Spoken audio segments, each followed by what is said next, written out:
I mean, I don't know about you guys, but I think that Royal Troon delivered in every way. It's such a unique golf course. You know, we had the opposite winds to start the week. And so normally when the winds are coming off the player's right shoulder, it's a golf course that has, I'll call it a gentle start. But those holes, those first few holes are so flat. And obviously they're defined by the bunkering and so forth, and they sit hard right on the sea, so it makes them beautiful, but it doesn't make them particularly stunning to the eye.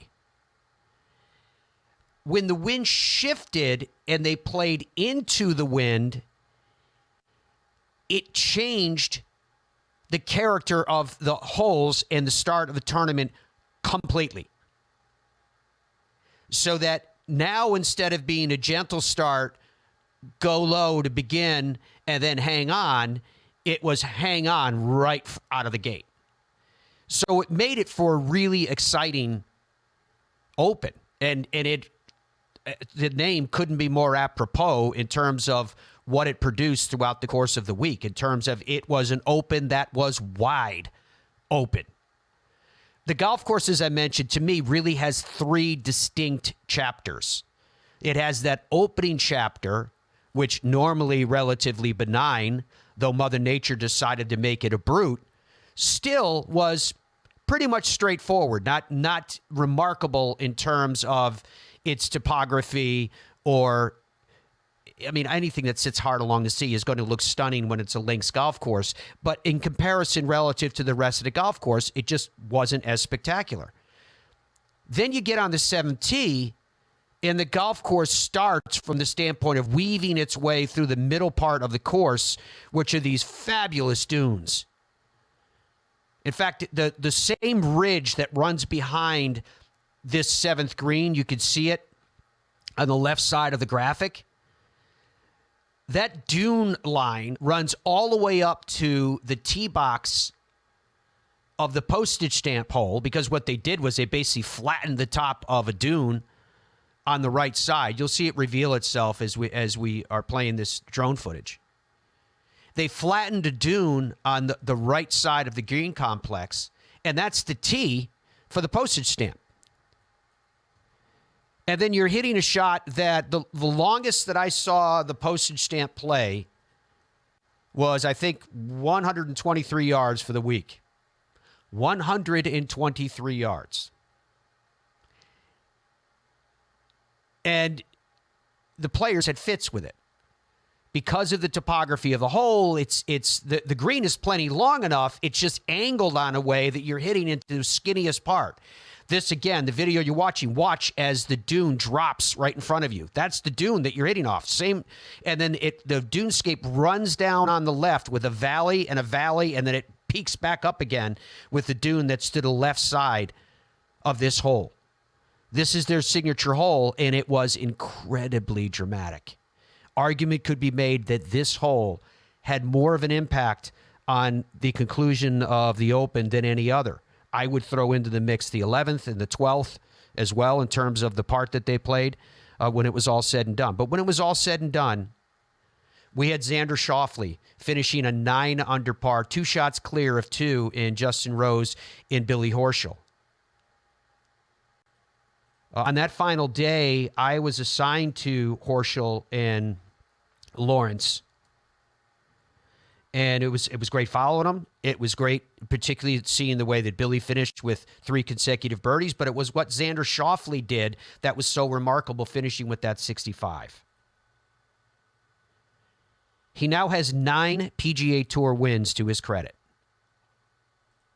He went for so long with the weight upon his shoulders of being the best to have yet won a major. And now, within a span of 2 full months, he is a multiple-time major champion. He was also, as you know, the 2020 Olympic gold medalist, right? And he's going to come back and defend that in only days. He's played on 2 United States Ryder Cup teams, 2 President's Cup teams. I mean, his record is stout.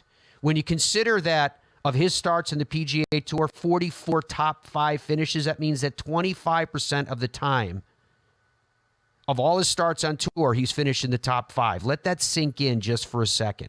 It's 180 starts.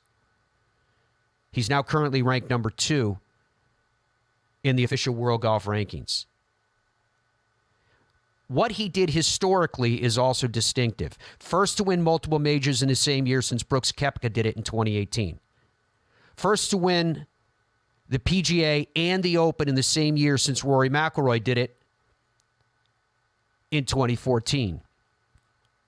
Xander is the only player with top 10 finishes in all 4 majors in 2024. He was tied for 8th at the Masters. His victory at Valhalla, tied for 7th at the U.S. Open. He won the Open. He owns 12 top 10 finishes and 18 starts this season, second most behind Scotty Scheffler. We'll talk about that coming up in the show, too. Where does he fit relative to Scotty Scheffler this year? Xander's final round 65 was, of course, the round of the day and one of only 2 bogey-free rounds in that final round. And interesting, you can see the graphic there. 7 of the last 8 Open champions at Royal Troon were from the United States. So we broke up Xander's sound here in the pieces. John kind of edited it down for us into the best of the best, the filet cuts. And so we start here with Xander where we should start, which is, yeah, it's about family and it's about path and it's about all those things that led him to where he is right now. But first and foremost, as I mentioned, how are you feeling at this moment? Yeah, it's an honor. I've always dreamt of doing it. That walk up 18 truly is the coolest, with the yellow leaderboards and the fans and the standing ovation. It really is the coolest, one of the coolest feelings I've ever had in my life. I got chills walking down and quickly had to zap myself back into focus because the tournament wasn't over yet. So, you know, I can't wait to enjoy this with my family. You know, in the end, it makes it feel like it's all worth it. So, my wife's here, you know, both my parents, my brother and my uncle. So sort of, my day ones, as I would say, they were all here they haven't enjoyed it with me yet, but, you know, tonight will be awesome. I really haven't, I've been sort of running around a bit since that final putt's been held. I was in a waiting room for maybe 10 minutes, but I was just, informed that, just on the tip here, dating back to the first Open at Prestwick there, it's, if you start looking at it, which I will definitely have time to tonight, I think it'll all really sink in and settle in. And, right now I feel very, very, pretty speechless when it comes to, if I sat in a room by myself with this, I would just stare at it and gaze and really try and take it all in. Before I had any majors, it was something I've always wanted, one step closer, and still have a long way to go. So, but, if you don't see yourself doing it, you're never going to do it. Long ago, yeah. I mean, I decided to take golf seriously when I was about, 13 maybe.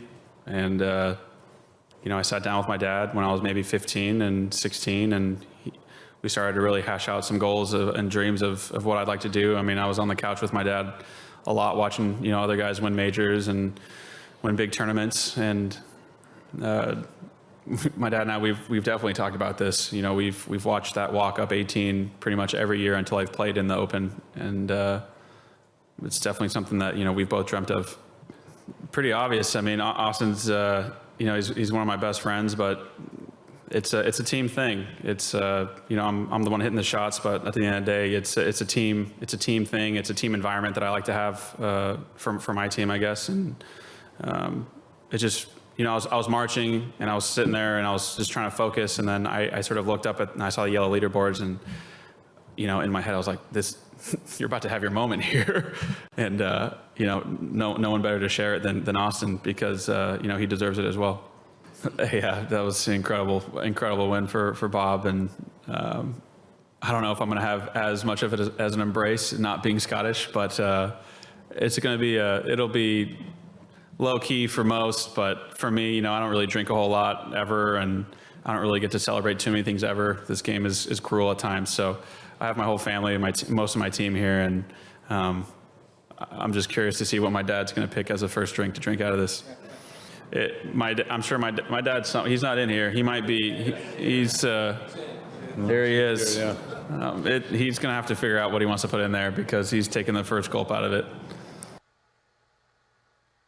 Xander Schauffele, victory at Royal Troon. He is the Open champion for 2024 and the champion golfer of the year.